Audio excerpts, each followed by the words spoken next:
I met Marcus Lamb after this had come out. I was on the set with Marcus Lamb and Joni regarding my book, Relentless Redemption. They were kind enough to have me on to talk about my story. It is a Canadian bestseller now, but it's a painful story in which I talk about my own failure 33 years ago now, actually, 33. And I liked Marcus. When I sat on that set, Joni Lamb was almost comatose. I don't know why. She literally just sat there. I can't remember her saying a word.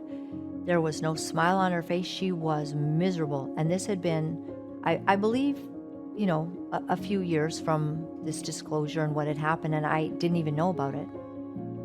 I had never even followed the whole family or anything. When I started on Daystar, I didn't know who the kids were. I didn't know nothing.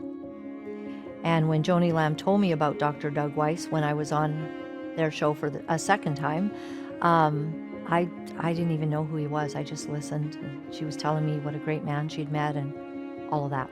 She was saying she was getting some kickback because, people knew that he'd been married to Green Eyes for a lot of years, and now she was marrying him.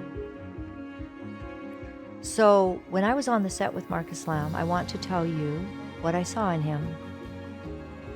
A very kind man, a man who was very interested in my story of redemption. I saw a man who understood redemption in the questions he asked and the way that he did the interview.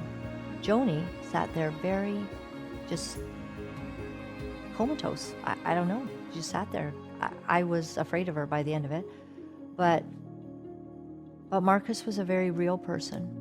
And I could see that he'd been through something that made him understand true repentance.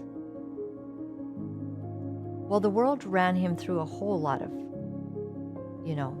the ringer for what had happened, and rightfully so. When you sin and it comes out, it's brutal. It's part of the shame and the punishment.